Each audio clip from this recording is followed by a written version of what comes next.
Hey, this is John. Welcome back to my Let's Play of Mechanical Mastery. In the last episode, we did some upgrades to our power, and we did some things so that these guys would turn off if we determined that we were overloading our power system. So that's all pretty good. But I was thinking about the issue with laser IO not supporting mechanism gases, and I think XNet might. And I thought, well, we could have a bunch of tanks for all these gases and route them with XNet maybe. And then we could have a bigger backlog to make more fissile fuel than just whatever can be stored in this one tank. So that might be a good idea and might let me do a little bit cleaner routing. So I'll probably just set up an XNet system kinda over there. All we need is some way to get power. So I'll just drop down a flux point. In fact, I will probably put a laser node to output from the flux point, and we will stop doing power directly from the cube. We'll get it all from the flux network. That means I will know exactly what my power draw is at any one time. So that's the plan for this episode. Let's see how far we get with that. So let's go to our system. I don't know why I went here. I've got a crafting guy, but whatever. Okay, we're going to need a controller. Oh, can't do that. Hang on. There we go. We're going to need probably some facades. We're going to need, I don't know if we need a router. I don't even know what those are for. I think they're for connecting networks far away. Let's see here. I don't know if we need any of these redstone proxies. Let's see here. Huh. You can upgrade to an advanced connector. That's kind of cool. I might need that at some point. I don't know if I need it now, but I will need it at some point. And we have an option of either blue or green or red cable, or yellow, I guess. Yeah, there's 4 colors of cable. Red and yellow require red and yellow dye. We don't have a good supply of that. Green we can get from cactus. We have to cook that though. Blue, that's just lapis. So realistically, we should go blue. So we'll go blue for our cable on this guy right now. That means we'll need blue connectors. And I think everything else we're going to leave right where it is. So yeah, I don't think we need anything else right now. So we only need one controller. We shouldn't need to tell it how to make these things, but let's make some patterns for everything else. So machine frames, we want a pattern for that. You can't make repeaters. We need a pattern for that as well. So let's see here. Let's use this as our pattern for the repeater, and this as our pattern for this guy. And are you saying you know how to make blue dye already? I guess you do. We probably used that somewhere else, didn't we? We must have. Okay, cool. Then you already know how to make that, so you can make machine frames. Cool. So that means you could make a controller if we put these 2 patterns in here. All right, let's start by doing that. And let's get us a controller. There we go. 1 XNet controller. We're going to need a flux point as well. Why don't we teach you how to make those? Maybe making more of those in the future. So you need to make these. I don't know how to make these. You need to know how to make these. And everything else should be okay. I wish I could shift click these guys in here. But they go in the first spot, so I can't. All right, that's flux point. Let's get one of you. All right, we're going to need some of these facades. How do you make these? It's glass, wool, and paper. All right, well, we know how to make paper. Wool, we should know how to make wool as well if we needed it. We know how to make wool from string. We've got a lot because we had a bunch of sheeps, but I want to craft the wool. Why aren't you letting me craft? Oh, maybe because you don't know how to make wool? Okay, that'd be why then. Let's make a pattern for that. Okay, just in case we ever run out of wool, let's be sure that we have a way to get more of it. We should put wool in a drawer, by the way. I mean, if we're going to get tons of it from the farm, we should put it into a drawer. There we go. All the wool is now in there. Cool. So we'll get more from the killing fields if we have any. Okay, now when I run control shift, I can cut. Okay, so that tells me what I need to know is that I did know how to make wool. All right. The rest of the wool, we don't need it. Hey, we got a pink sheep. Aw, poor pink sheepy died. Oh well, that happens. Can you make facades now? You can, okay.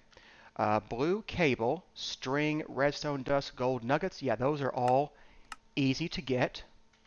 And then this cable is simply a chest, some blue dye, gold, and yeah, more of that stuff. Okay, so I think that's everything we need to do XNet. So let's get started with that. XNet,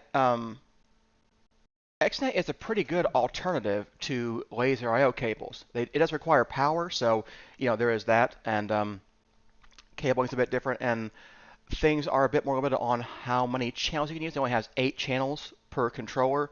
Maybe the router helps with that. I don't really know if that's how you set those things up with bigger networks, but XNet is pretty good, and it will do.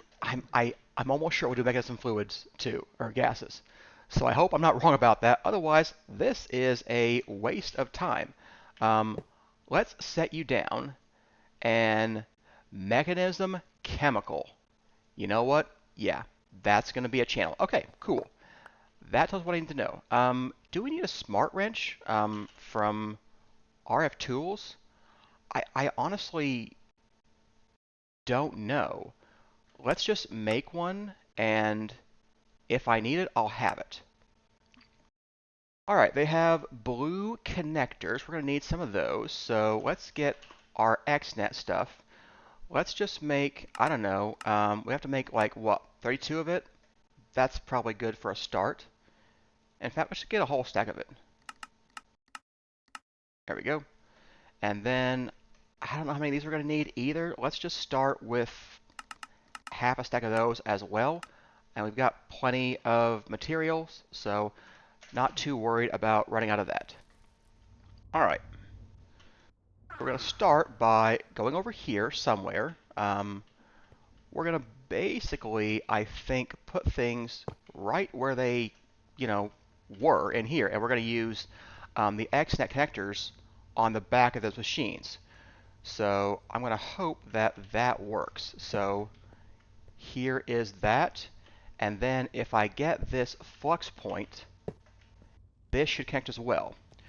I need to seed him with power before this will work though. So let's turn him on, and then let's disconnect him, and let's charge this guy up for just a minute. It's interesting he's going at 1000 RF per tick. I wonder why that would be, but okay, so he will slowly use power if anything is hooked up, I think. So our first channel needs to be an energy channel. So it should be XNet energy. Okay, there we go. I want to create this channel. This is my power channel. We are going to have him be an extract and everything else be an insert. So now OneNet should be powered from this flux point all the time. Okay. Next thing to do is just start taking some of these machines. So let's actually take this guy first. Let's take him. So we do have one problem, and then our blaze cake and all this stuff is in here as well. So let's actually get another one of these. I'm going to need sulfur dust, fluorite, uranium, and fluorite dust. So let's get rid of all of this in here, and we'll simply make a new one of these interfaces over there. So let's get one of those, and let's connect them up. There we go. All right, so 1, 2, 3, 4, 5. Here is our interface. I want you to have sulfur dust, fluorite, fluorite dust, and yellow cake uranium. Oops, sorry, magnet. I want a stack upgrade, and I want 3 speed upgrades for this guy. There we go. All right, stack upgrade, speed upgrade. Okay, he'll be good once he is connected. So my thought process is we'll simply go under the ground and connect over here. Yeah, right down there. We're just going to go all the way across. So let's take the cable,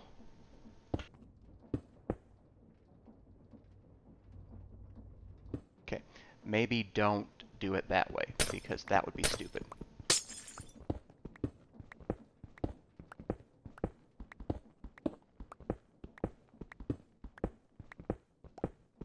There we go. There is this guy.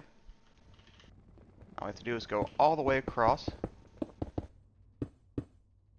Okay, this guy is now good. Okay, so we now have our items channel. We're going to need something to extract those and put them in the machine. So here is channel 2. It's going to be an XNet item channel, and it's going to be, I don't know, items? Sure, why not? We're going to need an XNet connector on this guy, but basically I want these blue connectors the whole way down. Yeah, all the way through there. So there we go. We've got this guy being our first extract dude. So you are going to be an extract. We'll make you a count of 8 things every 10 ticks. That seems like a reasonable operation for that. Okay, so now we could cover up the floor. I'm not going to just yet. Let's go ahead and move a machine, and let's just see if we can do like one thing. So, stop it. Stop moving. You do have a gas, a mechanism chemical. So you are sulfur dioxide. Let's get, which of the 40 wrenches do I have is the right one? This guy. I want to take you, and let's put this chemical oxidizer, and we're going to put him right here. Okay, cool. You retain your inventory. I like seeing that. Okay, now your side config, that's going to be a bit different. This is your items config. Let's just turn off all of your configurations other than energy right now. And I don't want you to eject anything. Okay, so, and you will have redstone detection. That'll be a thing we do as well. So,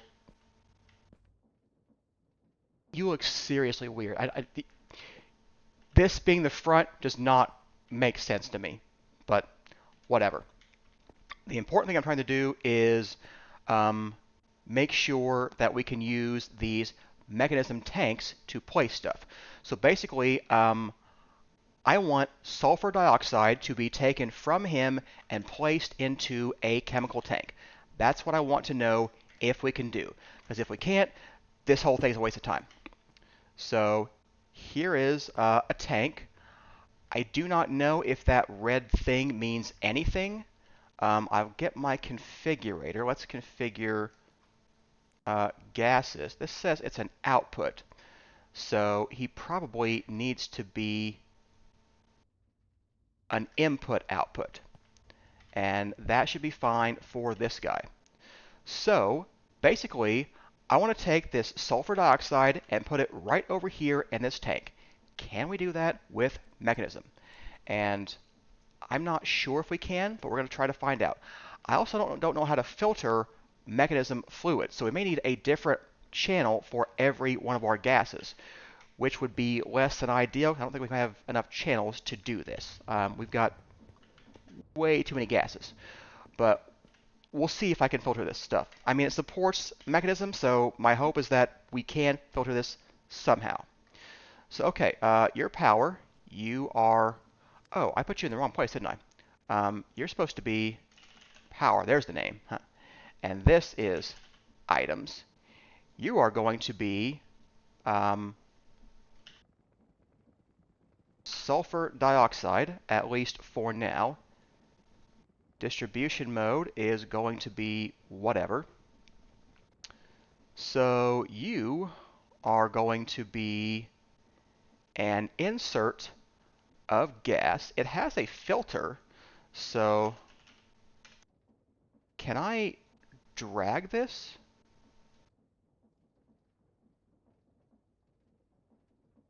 I don't know. Maybe if I had liquid, maybe if I had a liquid sulfur dioxide bucket, I could filter that there. but I also need to be able to filter it with this stuff. Um, if I got a bucket, would you give me liquid sulfur dioxide? Or do I have to get a decondensator? That's not a word. Um, okay. Okay, I didn't think that would work. Um, out of curiosity, well, let's just move it first. We won't do the filters just yet. I think we can filter it. We just have to figure this out. So this channel is going to be gas extract. Gas insert. Um, gas to tank. Then we'll have one that is tank to gas. So here's my insert.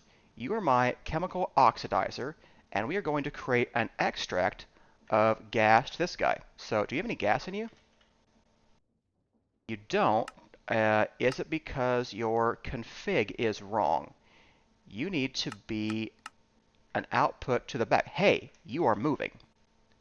Cool. We are definitely moving all the sulfur. All I have to do is figure out how to get a bucket of this stuff, and I think we can filter it. Let's try that real quick. So, how do we get liquid sulfur dioxide? So, we can get this in a condensating thing. So we need one of these rotary condensators. We just need a bucket of this in there. And we should be able to go back and forth when looking in gaseous state.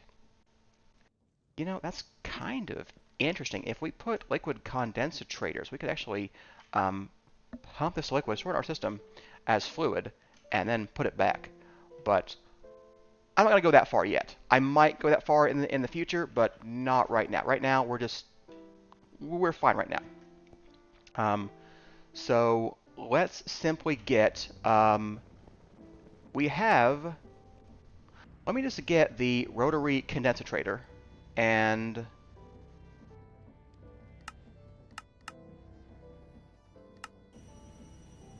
we not have one of those? You know how to make one of those? Let's go fix that real quick. There we go. Pattern for you. Stick you in this guy. Try that again. No, not pattern. I just want to make it. There we go. A rotary condensator. So, these guys have energy updates? Have energy cards? No? I would kind of like to just, you know, go one way than the other. So, this is condensating. I should be able to go both ways. Let's just try that real quick. If I put the gas in there, it should turn this into liquid sulfur dioxide, which we can use to filter this. So let's just kick him up a little bit.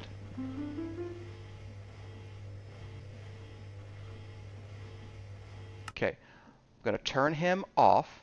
Now let me get a bucket. Okay, I have a liquid bucket now.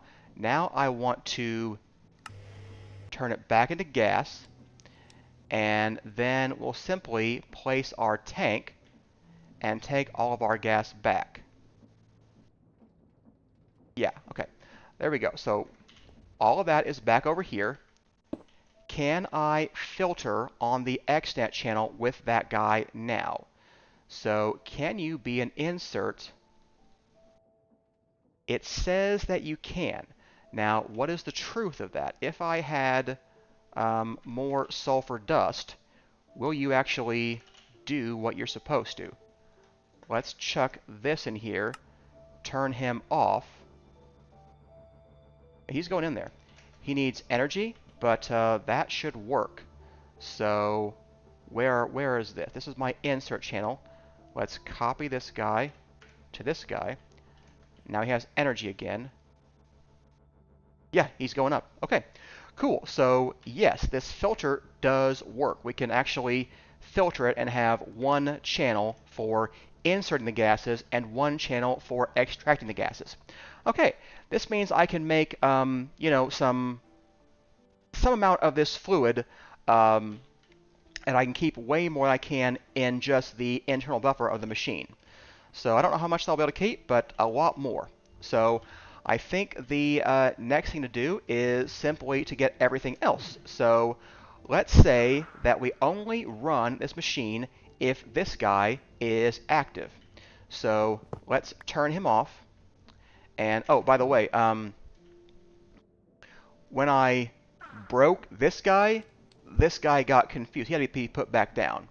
So it might be important, you know, once in a while to check that that's running. And so you can see on the tooltip, output is 15, but it was 0, even though when we switched the energy cubes, he was still enough to go. I'm not sure why he's black like that. I thought he'd be, you know, red, but maybe it's solid black when he's full, because he is 100% full right now. So that may be the case. I'm not sure about that.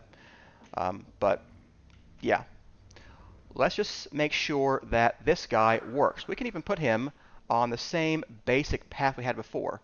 What are you supposed to be? I want this stuff. I want the crushed stone right here, and then we've got this guy, this guy, this. Okay. So now, yeah, like this. So we should be able to read redstone from this guy. So I'm going to make this the next channel. It's going to be an XNet logic channel. This is going to be the on-off switch. So we are going to read from this guy. This is going to be a sensor. We'll only check, well, that's not what I wanted. We'll only check every second. And the sensor mode is going to be for redstone. As long as it is greater than 1, we will output on the white signal. I'm not sure what these are for, but this should be good for this. So you are a normal detection, which means you should not run even if you had sulfur in there. And you don't. Good. So do you work if we add you to the list? Let's see here. Here's the chemical oxidizer. This is going to be an output on the white channel of redstone 15 for 20 ticks, I think. Let's see here. That doesn't seem to be working, does it? On to activate. You still aren't on. What's up with that? Redstone greater than 1. These redstone channels always confuse me a bit. Let me play with this and I'll figure it out. Hang on. I'm honestly not sure what I changed. I took all these things back to being off from being on, and now it is working. If I change him to output color red, well, hang on. No, he's still not working. He's just always on. Alright, try again. I feel like the redstone stuff is one of the buggiest parts of XNet, because this, I feel, should work. Receiver going into here should output over here on the white signal, but it doesn't. However, if I put a piece of redstone dust and do this, now it does work. So, I don't know, we'll put the redstone dust there for now. So here's my sensor, here's my output. I'm going to copy this connector, and we're going to put it on the chemical oxidizer, who never maintains his this either. And if you heard that thing, he just turned off too. So we're just going to kill this connector and break this redstone. And then you can see that it will oxidize this sulfur if I put it in there. So it is on only when this has a signal. Okay, so it does work. It's just a little funky on how I set it up. And I swear I did this and the whole thing didn't work again. I deleted the channel we created a few times, so I don't know, but it seems a little bit buggy to me, but it's okay. We'll get there. So yeah, this is the basic process. We're going to replicate this, and we can now move gases. So I think between episodes, I'm going to move the rest of these things, and we'll have the big chemical tank for fissile fuel, and we'll just, yeah, have all these things over there. Okay, I think that's going to be wrapping up point for today's episode. Hope that you enjoyed it. If you did, hit that like and subscribe button. Come back and see us next time when we will do something else. What will it be? I don't know. I'm thinking about getting back into Crate, but I haven't planned it out yet. I'll see. Thanks for watching.